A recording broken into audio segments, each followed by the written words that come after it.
Okay, నమస్తే అందరికీ.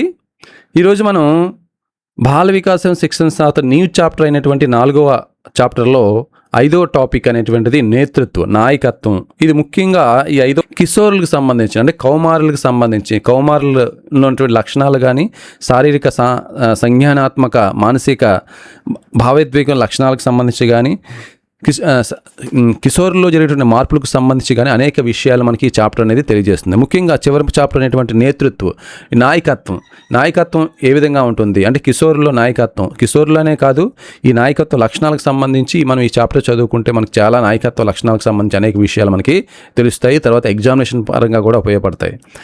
అంటే నాయకుడు అవ్వాలి అంటే నాయకుడికంటూ కొన్ని లక్షణాలు ఉండాలి.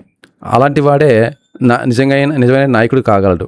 అంటే సభ్యులకి మార్గనిర్దేశకత్వం చేయగలగాలి, సభ్యుల్ని వారు గ్యాదర్ చేయగలగాలి, ఆ సభ్యులకి సరైన మార్గనిర్దేశం చేయగలగాలి, సభ్యుల ఆలోచనల్ని పసిగట్టగలగాలి, ఆ సభ్యులందరూ కూడా ఇతన్ని ఆమోదించాలి. అలాంటి వ్యక్తే నాయకుడు కాగలడు. సో ఒక గ్రూప్ ఉన్నదంటే ఆ గ్రూపులో సభ్యులందరూ కూడా అతన్ని ఆమోదించాలి నాయకుడిగా. సో ఆ నాయకుడిగా ఆమోదిస్తేనే అతను నాయకుడు కాగలడు, లేదంటే నాయకుడు కాలేడు. ఆ విధంగా ఆమోదించాలంటే ఆ నాయకుడికి కొన్ని లక్షణాలు అనేవి ఉండవి. ఆ లక్షణాలకు సంబంధించి నాయకత్వం అనేది ఏ విధంగా ఉంటుంది, ఆ నాయకుడికి ఉన్నటువంటి అనేక రకాలైన లక్షణాలు ఈ లెసన్లో అనేక మంది మనోవైజ్ఞానికవేత్తలు అనేక విధాలుగా తెలియజేశారు. అవేంటో మనం చూద్దాం. టిఎస్ హ్యాంపిల్ మరియు కూన్స్ అనేటువంటి వారు ఒక పరిభాష చెప్పడం జరిగింది. నేతృత్వ एक व्यक्ति का वह व्यवहार है जो समूह की गतिविधियों को एक साझा लक्ष्य की ओर निर्देशित करता है. నేతృత్వం అనేది ఎలాంటి ప్రవర్తన అంటే సమూహంలో ఉన్నటువంటి ప్రతిచర్యలందరినీ ఒక లక్ష్యం వైపు మార్గనిర్దేశం చేస్తాయి, ఒక లక్ష్యం వైపు డైరెక్షన్ చేస్తాయి. వాటిని ఒక లక్ష్యాన్ని సాధించడానికి ఒక లక్ష్యాన్ని అంటే సమూహంలో ఉన్న సభ్యులందరూ ప్రతిచర్యలు చేయడానికి మార్గనిర్దేశం చేయడానికి చేసేటువంటి ఈ ప్రక్రియనే మనం ఏమంటామంటే నాయకత్వం అంటాం. అంటే సభ్యులందరినీ కూడా సభ్యులు చేసే ప్రతిచర్యలకు మార్గనిర్దేశం చేసేదే నాయకత్వం అనేసి చెప్పారు. ఎవరంటే హెంపిల్ మరియు కూన్స్. తర్వాత రెండోది కింబల్ యంగ్ అనేటువంటి ఒక వ్యక్తి ఏమన్నాడంటే నేతృత్వకు ప్రభావిత్ దిఖానా కే రూప్ మే పరిభాషిత్ కియా హై. ప్రభావిత్ దిఖానా అంటే ప్రభావం చూపించడం. నాయకుడు అనేవాడు ఇతరుల ఒక ప్రభావం పూర్వమైన వ్యక్తిలా ఉండాలి, ఇతరులను ప్రభావితం చేయగలిగి ఉండాలి. నాయకత్వ లక్షణాలంటే ముఖ్యంగా ఉండవలసింది ఇతరులను అట్రాక్ట్ చేయగలగాలి. సో అలాంటి వ్యక్తే నాయకుడు కాగలడు. అందువల్లే కింబల్ యంగ్ ఏమంటున్నాడంటే ప్రభావ దిఖానా ప్రభావం చూపించడం అన్నాడు. నెక్స్ట్ ఆర్ఎస్ बर्न ఏమంటున్నాడంటే नेतृत्व कुछ व्यक्तियों को प्रभावित करने और समूह की क्रियाओं और गतिविधियों के लिए मार्गदर्शन प्रदान करने की एक प्रक्रिया है. ఇది ఒక రకమైనటువంటి ప్రక్రియ అని చెప్తున్నాడు. ఏంటి? कुछ व्यक्तियों को प्रभावित करने, కొంతమంది వ్యక్తులను అట్రాక్ట్ చేయగలగాలి, సమూహకి క్రియావో సమూహ కార్యకలాపాలు కానీ వారి యొక్క ప్రతిచర్యలు కానీ గైడ్ చేయగలిగేటువంటి ఒక ప్రక్రియ అనేసి ఎవరన్నారండి? బర్న్ అన్నాడు. సో ఈ విధమైనటువంటి నాయకత్వ లక్షణాలు అనేవి ఉండాలి.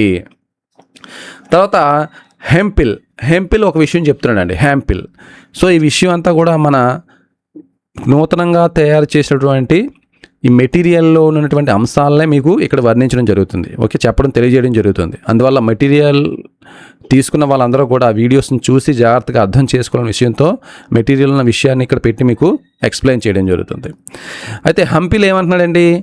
నేత కై తరాకే కామ్ కర్తే, నాయకుడు అనేక రకాలైన పనులు చేస్తాడండి. జైసే పహల్ కర్నా అంటే ఒక ముందు చూపు అనేది ఉంటుంది. తర్వాత గ్రూప్కే సదస్యోకు ఏక్జుట్ కర్నా, గ్రూప్ సభ్యులందరినీ గ్యాదర్ చేయగలగాలి. ఖుద్ భీ గ్రూప్కే సదస్యకి తర కామ్ కర్నా, స్వయంగా తన ఒక సభ్యుడిగా పనిచేయగలగాలి. గ్రూప్కే అందర్ అపనే లియే ఏక ఖాస్ జగా బనానా, ఆ సమూహంలో తనకంటూ ఒక స్థానాన్ని కల్పించుకుంటాడు. సదస్యో తక్ జాన్కారీకు ఆసానీసే సమజ్మే ఆనే వాళ్ళ తరీకేసే పహుచానా. సో ఏ విధంగా చెప్తే ఈ సమాచారం ఏదైనా ఒక విషయం చెప్పాలంటే చాలా అర్థవంతంగా, చాలా తేలిగ్గా అర్థమయ్యే విధంగా తెలియజేయడం గ్రూప్ సభ్యులందరికీ కూడా. గ్రూప్కి సామూహిక సోచ్కో సమజన, ముఖ్యంగా గ్రూపులో ఉన్నటువంటి సామూహిక సోచ్, వాళ్ళు గ్రూప్ సభ్యుల యొక్క సామూహికమైనటువంటి ఆలోచన విధానాన్ని అర్థం చేసుకోవడం, ఉస్కే అనుసార్ ప్రతిక్రియ కన్నా, దాని ప్రకారంగా మనవాడు నాయకుడు అనేవాడు నడుచుకోవడం, సదస్యోకు ప్రేరిత కన్నా, సభ్యులందరినీ కూడా ప్రేరేపించడం, సహీ సమయ పర్ ఫైసలాలైనా సరైన సమయంలో నిర్ణయాలు తీసుకోవడం, और सदस्यों की क्षमताओं के अनुसार उन्हें सही काम पहुँचाना. సో గ్రూపులో అందరూ కూడా అన్ని సామర్థ్యాలు కలిగి ఉండరు, ఒక్కొక్కరు ఒక్కొక్క రకమైన సామర్థ్యాన్ని కలిగి ఉంటారు. సో వారి సామర్థ్యానికి అనుగుణంగా వారికి పనులను అప్పచెప్పడం. సో ఇలాంటి లక్షణాలన్నీ కలిగి ఉండేటువంటి సరైనటువంటి నాయకుడు అవుతాడు. చూడండి, హ్యాంపిల్ చాలా మంచి నాయకత్వ లక్షణాలకు సంబంధించి నాయకులు తెలియజేయడం జరిగింది. ఓకేనా. అయితే సర్ మార్టిన్ కాన్వే కొన్ని నాయకులు, 3 రకాలైన నాయకులు ఉంటారని తెలియదు. నేత 3 శ్రేణియోమే ఆతే, నాయకుడు 3 రకాలుగా ఉంటాడు. కొంతమంది నాయకులు 3 రకాలుగా ఉంటారు, అంటే 3 రకాల నాయకులుగా వర్గీకరించాడు. ఎవరు? Sir Martin Conway. అందులో మొదటి నాయకుడు ఎలాంటి వాడంటే, జో లోగ్ భీడ్ కో ఇకట్టా కర్తే హై ఔర్ అస్థాయి నేతా కే రూప్ మే కార్య కర్తా హై. సో మొదటి రకం నాయకుడిని ఏమంటామంటే క్రౌడ్ రిప్రజెంటేటివ్ అంటామండి. క్రౌడ్ రిప్రజెంటేటివ్, భీడ్కే ప్రతినిధి, క్రౌడ్ రిప్రజెంటేటివ్. మీరు అందరూ చూసే ఉంటారు. చూడండి, మనకి సభలు, పార్టీ సమావేశాలు జరుగుతూ ఉంటాయి, పార్టీ సభలు పెడుతూ ఉంటారు. వాళ్ళని ఈ సమూహాలన్నింటిని కూడా వీళ్ళు గ్యాదర్ చేసి వీళ్ళు బస్సుల్లో తరలిస్తారు, అదేవిధంగా ట్రైన్లో తరలిస్తూ ఉంటారు బస్సు. సో వీళ్ళు ఎలాంటి రిప్రజెంటేషన్ ఏమంటారు, అలాంటి నాయకులు ఏమంటారు, క్రౌడ్ రిప్రజెంటేటివ్స్ అంటారు. అంటే వీళ్ళు తాత్కాలిక నాయకులు అనమాట. సమూహాలని వీళ్ళు గ్యాదర్ చేయడమే వీళ్ళ పని. సమూహాలని వీళ్ళు రాబట్టించగలరు అన్నమాట. సమూహాలను వీళ్ళు గ్యాదర్ చేసేటువంటి లక్షణాలు కలిగి ఉంటారు. సో అలాంటి వాళ్ళు ఏమంటామంటే అస్థాయి నేతాకి రూపమే కార్యకర్తనే క్రౌడ్ రిప్రజెంటేటివ్స్ అంటాం. భీడ్కే ప్రతినిధి వైకే వర్గీకృత కియా. సో వీళ్ళు సమూహాలని, ప్రజల్ని అట్రాక్ట్ చేసి సభలకి తరలించేటువంటి కార్యక్రమాలు చేయగలిగేవారు. అంటే సమూహాలని గ్యాదర్ చేయగలరు, సమూహాలని వీళ్ళు సమూహపరచగలరు. నెక్స్ట్ రెండవ రకమైనటువంటి క్రౌడ్ క్యాంప్లర్స్. అంటే క్రౌడ్ క్యాంప్లర్స్ వీడికే వశమే, అంటే వీళ్ళు సమూహాల్ని వశపరచుకోగలరు. రెండో రకం అయిన వ్యక్తులు ఏంటంటే సమూహాల్ని వశపరచుకోగలరు. भीड़ को वश में करने वाला क्राउड कैंपल्स. जो लोग भीड़ को मंत्रमुग्ध करते हैं, వాళ్ళు గ్రూపులు ఏంటంటే సమూహాల్ని మంత్రముగ్ధులు చేయగలరు. उनमें अपना विश्वास जगाते, వారిలో విశ్వాసాన్ని నింపగలరు. जनता को अपने प्रभाव में लाते हैं और अपना वर्चस्व स्थापित करते हैं. తన యొక్క వర్చస్వాన్ని చూపించగలరు, తన యొక్క వ్యక్తిత్వాన్ని వాళ్ళని ప్రభావితం చేయగలిగి చూపించగలరు అనమాట. సో అలాంటి వాళ్ళని ఏమంటే క్రౌడ్ క్యాంప్లర్స్ అంటారన్నమాట. తన ఆధిపత్యాన్ని వహించేటట్లు చేస్తాడు. అంటే జనసమూహాలు సమూహపరిచి తన పట్ల నమ్మకం కలగజేసి వశపరుచుకుని ఆధిపత్యం వహించేటువంటి నాయకుని మనం ఏమంటామంటే క్రౌడ్ క్యాంప్లర్స్ అంటాం. అదేవిధంగా మూడో రకమైనటువంటి, ఇది మొదటి రకమైనటువంటి వ్యక్తిని మనం ఏమంటామంటే క్రౌడ్ రిప్రజెంటేటివ్. రెండో రకమైనటువంటి వ్యక్తి క్రౌడ్ క్యాంప్లర్స్, అంటే సమూహాన్ని ఆధిపత్యం చేయగలరు అన్నమాట. మంత్రముగ్ధులు చేసి వాళ్ళలో నమ్మకాన్ని కలిగించి వారిపై ప్రభావం చూపించగలిగి వశపరుచుకునే వాళ్ళపై ఆధిపత్యం చేయగలిగేటువంటి నాయకుడిని ఏమంటామంటే క్రౌడ్ క్యాంప్లర్స్ అంటాం. తర్వాత మూడో రకం నాయకుడిని ఏమంటామంటే క్రౌడ్ ఎక్స్పోనెంట్స్ భీడికే ప్రవక్త. క్రౌడ్ ఎక్స్పోనెంట్స్ అంటాం. जो लोग सामान्य समूह की अस्पष्ट भावना हो, అంటే సాధారణ సమూహాలని కూడా వాళ్ళు ఉన్నటువంటి అస్పష్టమైన భావనల్ని కూడా అర్థం చేసుకోగలరు అన్నమాట. ఆవేగో ఆకాంక్షకో పూర్వనుమును లగాతా హై, అంటే వాళ్ళ ఆలోచనలు కానీ వాళ్ళ భావాలు కానీ వాళ్ళ ఎమోషన్స్ కానీ ముందుగానే పసిగట్టగలరు, అంచనా వేయగలడు అనమాట. ఈయన అంతర్నిహిత భావనకు శబ్దమే వ్యక్త కర్తే హే. సో వాళ్ళ యొక్క ఆలోచనలకు తగ్గట్టు, వాళ్ళ యొక్క ఉద్వేగాలకు తగ్గట్టు, వాళ్ళ యొక్క భావనలకు తగ్గట్టు తను మాట్లాడగలడు. లోగో को कार्य करने के लिए ప్రేరిత करते हैं. సో ఆ విధంగా చేసి వాళ్ళని కార్యోన్ముఖులుగా తయారు చేస్తాడు. వాళ్ళని ఆ విధంగా చేసి కార్యోన్ముఖులుగా తయారు చేస్తాడు. అంటే సమూహాలని ఒక కార్యోన్ముఖులుగా తయారు చేసేటువంటి నాయకుడిని మనం క్రౌడ్ ఎక్స్పోనెంట్స్ అంటాం. భీడ్కే ప్రవక్త ఏమీ లేదండి. క్రౌడ్ రిప్రజెంటేటివ్ అంటే క్రౌడ్ రిప్రజెంట్ సమూహాన్ని గ్యాదర్ చేసేవాడిని మనం క్రౌడ్ రిప్రజెంటేటివ్ అంటాము. సమూహంపై ప్రభావం చూపించి ఆధిపత్యం చేసే నాయకుడిని ఏమంటామంటే క్రౌడ్ క్యాంప్లర్స్ అంటారు. అదేవిధంగా క్రౌడ్ని సమూహాలని కార్యోన్ముఖులుగా ఒక పని చేసే వ్యక్తులుగా తయారు చేసే నాయకుడిని ఏమంటామంటే క్రౌడ్ ఎక్స్పోనెంట్స్ అంటాం. ఈ విధంగా 3 రకాలుగా వర్గీకరించారు. ఎవరంటే సర్ మార్టిన్ కాన్వే. ఎవరండి? Sir Martin Conway. Next sir Martin Conway తర్వాత కర్ట్ లెవిన్ కూడా 3 రకాలైనటువంటి నాయకుల గురించి తెలియజేశాడు. కర్ట్ లెవిన్ నేతాओं को 3 अलग अलग प्रकारों में वर्गीकृत किया है. నాయకుల్ని 3 రకాలుగా వర్గీకరించాడు. మనం అందరం కూడా చూస్తూ ఉంటాం. సత్తావాदी నేతృత్వ, లోక్తాంత్రిక నేతృత్వ, హస్తక్షేపివాది నేతృత్వం అంటే నిరంకుశ నాయకత్వం. సత్తావాది నేతృత్వం అంటే నిరంకుశ నాయకత్వం అండి. లోక్తాంత్రిక నాయకత్వం అంటే ప్రజాస్వామ్య నాయకత్వం. అదేవిధంగా క్షేపవాది నేతృత్వం అంటే జోక్యరహిత నాయకత్వం అనమాట.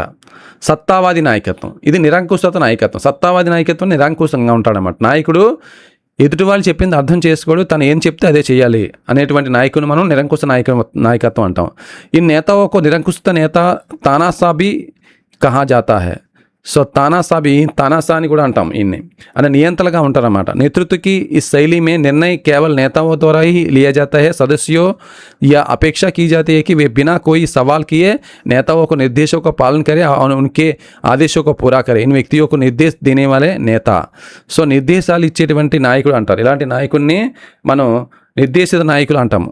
అంటే కేవలం డైరెక్షన్స్ మాత్రం ఇస్తూ ఉంటారు, కేవలం వాళ్ళు ఉపన్యాసాలు ఇస్తూ ఉంటారు, మనం చేయాల్సిందే. సో సమూహంలో ఉన్న నాయకులు భావనలు కానీ ఆలోచనలు కానీ ఏమి అర్థం చేసుకోడు. నాయకుడు చెప్తూ ఉంటాడు, చేయాల్సిందే, తిరిగి మాట్లాడడానికి అవకాశం లేదు.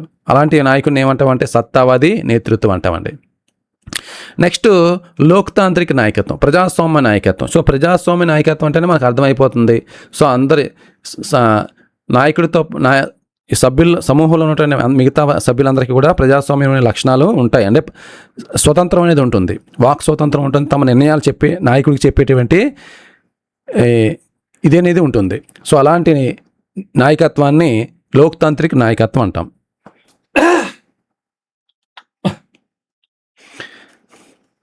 సో ఈ శైలికో సహభాగి నేతృత్వం, దీన్నే సహభాగి నేతృత్వం అంటాము.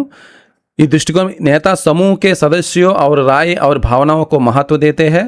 సమూహం యొక్క వాళ్ళ యొక్క అభిప్రాయాల్ని, వారి యొక్క ఆలోచనలకి విలువనేది ఇస్తాడు. నిర్ణయ ఆపసి పరామర్శ के माध्यम के लिए जाता है.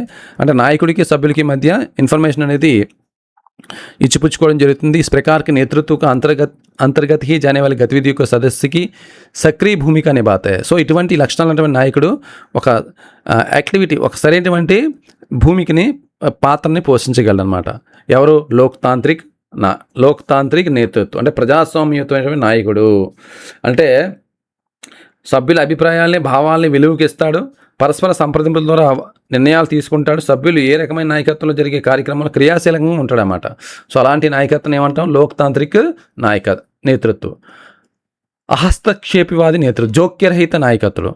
ఇక్కడ ఏంటంటే నాయకుడు అనేవాడు నామమాత్రంగా ఉంటాడు, సభ్యులు తనకు నచ్చినట్టు వ్యవహరిస్తారు. అలాంటి నాయకుడిని హస్తక్షేపివాది నేతృత్వం. नेतृत्व की शैली में नेता केवल एक नाम मात्र की मुखिया होता है. కేవలం నామమాత్రంగా ఉంటాడు. అంటే జోక్యరహిత నాయకుడు అంటాము. జోక్యరహిత అంటే సభ్యులు ఏం చేసినా సరే మాట్లాడు. इस पद्धति के तहत सदस्यों को यह तय करने की स्वतंत्रता दी जाती है वे समूह के उद्देश्यों के कैसे प्राप्त करेंगे. సో సమూహంలో ఏదైనా పని చేయడానికి వాళ్ళు పూర్తి స్వతంత్రంగా ఉంటుంది. సభ్యులకి పూర్తి స్వతంత్రంగా ఉంటుంది. నాయకుడికి చెప్పకుండా కొన్ని పనులు వాళ్ళు చేయగలరు. సో అలాంటి ఉద్దేశాలు ఉన్నటువంటి సమూహాల నాయకుని ఏమంటే హస్తక్షేపివాది నేతృత్వం అంటారు. అర్థమైందండి? అయితే మనకి కొన్ని కిశోరోమే నేతృత్వ గుణం ఒక వికాస్ శైక్షణిక్ అనుప్రయోగ్. సో ఈ కౌమార్లో నేతృత్వ లక్షణాలు ఏ విధంగా మనం అభివృద్ధి చేయాలి, ఈ యొక్క శైక్షణిక్ అనుభవం మన అంటే విద్యలో దాన్ని ఏ విధంగా అనువర్తించాలనేది ఇక్కడ ఇవ్వడం జరిగింది. కిశోరావస్థకి వికాస్గా సో ముఖ్యంగా కొన్ని ఆ విధంగా చేయాలంటే ఛాత్రోంకో एनसीसी చేయించే స్కౌట్స్ కానీ रोवर्स जैसे संगठनों में सदस्य के रूप में शामिल करना, स्काउट्स एनसीसी इलांటి आटलो पिल्लल्नि మనం జాయిన్ చేయాలి. అదేవిధంగా छात्रों को उनके स्कूलों और कॉलेजों में आयोजित होने वाले विभिन्न कार्यक्रमों और आयोजनों के सक्रिय रूप में भाग लेने के लिए प्रोत्साहित करना, స్కూల్లో జరిగేటువంటి ఏ ప్రోగ్రాంలో అయినా సరే, కాలేజీలో కానీ స్కూల్స్లో కానీ వాళ్ళు కూడా పార్టిసిపేట్ చేయటట్లు వాళ్ళని మనం ప్రోత్సహించగలగాలి. నెక్స్ట్ छात्रों को विभिन्न गतिविधियों की जिम्मेदारी लेने के लिए सशक्त बनाना. సో పిల్లలు ఏంటంటే కొన్ని బాధ్యతలు వాళ్ళకి అప్పచెప్పాలి. ఆ బాధ్యతలు అప్పచెప్పిన వాళ్ళకి నాయకత్వ లక్షణాలు అనేవి వస్తాయి. ఉన్हें योजनाएं बनाना और कार्यों को स्वयं पूरा करने की అనుమతి देना. సో ఒక ప్రణాళికలు తయారు చేయడం, ఆ ప్రణాళికలు అమలు చేసే విధంగా వాళ్ళని మనం ప్రోత్సహించాలి. समाज के सदस्यों के साथ मिलकर विभिन्न सामुदायिक गतिविधियों की भागीदारी को सुगम बनाना. సమాజంలో సభ్యులతో కలిసి సమూహంలో సభ్యులతో కలిసి వాళ్ళు భాగస్వామ్యంగా ఉండి కార్యక్రమాలు చేయటట్లనే కొన్ని కార్యక్రమాలు వాళ్ళకి అప్పచెప్పాలి. సో ఇలాంటివన్నీ కూడా మనకి ఇంకా అనేక గుణాలు అయితే ఉన్నాయి. సో ఇది చదువుకుంటే సరిపోతుంది. నాయకత్వం అంటే ఇదండి. సో కిషోర్లో ఉన్నటువంటి నాయకత్వం ఏ విధంగా పెంపొందించాలి, నాయకత్వ లక్షణాలు అంటే ఏంటి అనేది మనం ఈ వీడియోలో మనం తెలుసుకున్నాం. సో ధన్యవాదాలు, ఉంటాను.